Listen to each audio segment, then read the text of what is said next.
Assalamualaikum warahmatullahi wabarakatuh. Bismillahirrahmanirrahim. Qala al-muallifu rahimahullahu ta'ala wa nafa'ana bi ulumihi fid dharaini amin ya Allah ya rabbal alamin. Iyakum kudu sarian aranjeun wal kibaro kana takabur. Fa inna iblisa karana sayaktosna iblis hamalahu eta mawa ya iblis kana kibru al kibro kana takabur.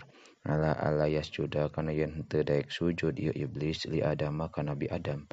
Wa yakum sareng kudu sieun aranjeun wal hirso kana kadademes. Fa inna adama mangka sayaktosna nabi Adam hamalahu eta ngajurung hirsu kana nabi Adam al hirso kana kadademes. Ala an akala kana yen ngadahar ieu nabi Adam minasyajarati tina tangkal kai surga. Wa yakum sareng kudu ngajauhan aranjeun atawa sieun aranjeun wal hasada kana migawe hasud. Fa inna bna adama mangka sayaktosna fa inna bnai adama mangka sayaktosna dua putra na Nabi Adam alaihissalam inna makotala eta pastina ngabunuh ieu inna makotala pastina ngabunuh saha ahaduma salah sahijina ieu ibnai Adam sohibahu ka baturna ieu ahaduma hasadan karena hasud fahunna mangka ari itu anu kabeh aslu kulli khati'atin eta jadi asal sakur-sakur kasalahan. Rawahu ngariwayatkeun kana ieu hadis sa Ibnu Asakir an Ibnu Mas'udin katampi ti Ibnu Mas'ud. Iyakum kudu sieun aranjeun wa ta'ammuqa kana ngaleuwihan batas fid dini dina agama. Fa innallaha ta'ala karana saenyana Allah ta'ala qad ja'alahu eta ngajadikeun Allah kana din sahlan kana kagampangan. Fakhuzu mangka kudu nyokot aranjeun minhu tina itu din ma kana perkara tutiku na anu kawasa anjeun kana itu ma. Wa innallaha ta'ala sareng sayaktosna Allah ta'ala yuhibbu eta mikaresep Allah madama dina salagi langgeng jalma min amalin sholihin tina amal soleh wa ingkana jeung sanajan bukti itu amal teh yasiron eta anu saeutik. Rawahu ngariwayatkeun kana ieu hadis Abul Qasim ayyum ra'atin di mana-mana ari awewe matat eta maot ieu mar'ah wa zaujuha bari ari salakina ieu mar'ah radin eta anu mikaridho an hati itu mar'ah dakholat mangka asup ieu mar'ah ala jannata ka surga. Rawahu ngariwayatkeun kana ieu hadis At-Tirmidzi Imam Tirmidzi. Ayyum mamra'atin di mana-mana ari awewe zadat eta nambah di mar'ah fi ra'siha dina sirahna ieu mar'ah sya'ran kana rambut laisa anu lain eta sya'run teh min hutina itu ra'su fa innahu mangka sayaktosna kalakuan teh zurun eta bohong tazidu anu tambah-tambah ieu mar'ah fihi dina itu zur. Rawahu ngariwayatkeun kana ieu hadis saha Nasai Imam Nasai.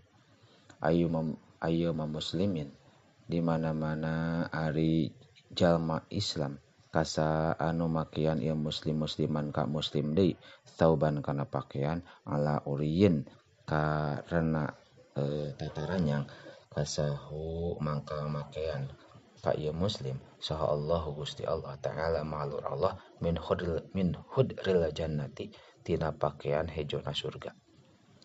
Wa ayyuma muslimin jeung di mana-mana ari jalma Islam atama anu eta anu mere kadaharan ieu musliman ka jalma muslim deui ala juin karena lapar atamahu mangka mere kadaharan ka muslim saallahu Gusti Allah yaumal kiamati dina poe kiamah min simaril jannati tina bubuhan surga.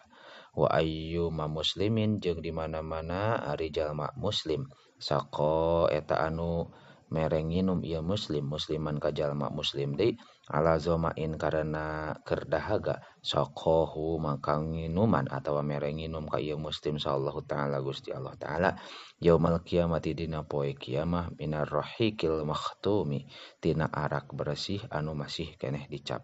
Rawahu ngariwayatkeun kana ieu hadis sa Muslimun Imam Muslim an Abi Sa'idin katampi ti Abi Sa'id. Ayu mamroatin di mana ari awewe mata eta maot laha ka itu awewe saha salah satun tilu jalma minal waladi ti anak-anakna kunna mangka aya itu salasah laha pikeun itu mar'ah hijaban eta jadi hijab minan nari tina neraka. Rawahu ngariwayatkeun kana ieu hadis Sahih Bukhari Imam Bukhari an Abi Sa'idin katampi ti Abi Sa'id. Ayu mamroatin di mana-mana ari awewe kharajat eta keluar ieu mar'ah min baitiha ti imahna ieu mar'ah bi ghairi idni jaujiha kalayan teu aya idin salakina ieu mar'ah kanat mangka bukti ieu mar'ah fi sukhtillahi ta'ala eta tetep dina babenduna Allah ta'ala hatta tarji'a sehingga balik ieu mar'ah ila baitiha ka imahna ieu mar'ah au yardo atawa mikarido anha ti itu mar'ah jaujuha salakina ieu mar'ah. Rawahu ngariwayatkeun kana ieu hadis al Khatib Imam Khatib.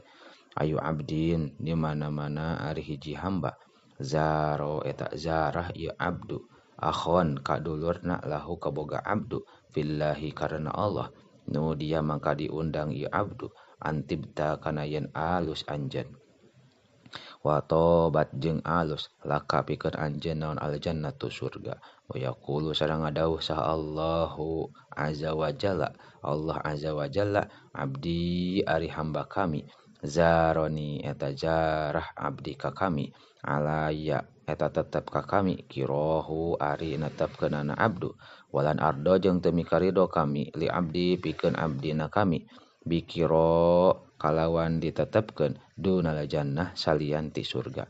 Rawahu ngariwayatkeun kana ieu hadis Ibnu Abi Dunya an Anasin katampi ti Sayyidina Anas. Ayu marajulin di mana-mana ari lalaki atahu eta maparin ka itu rajul insyaallah Gusti Allah ilman kana ilmu pakatamahu tuluy nyumputkeun ieu si eman kana ilmu alajamahu mangka ngadalian insyaallah Gusti Allah yaumal kiamati dina poe kiamah bilijamin kalawan kadali minarin tina neraka. Rawahu ngariwayatkeun kana ieu hadis Tabrani Imam Tabrani. Arwahu ari pirang-pirang ruh junudun eta lir tentara mujannadun anu dikumpulkeun pama mangka ari perkara ta'arofa anu warawuh ieu emma min hati itu junud talafa maka ngarasanya ieu emma wama sareng ari perkara tanah karo anu mikange wa itu emma min hati itu junud ikhtalafa mangka parebutan ieu emma. Rawahu ngariwayatkeun kana ieu hadis al Bukhari Imam Bukhari an Aisyah ta katampi ti Sayyidah Aisyah wallahu a'lamu bissawab.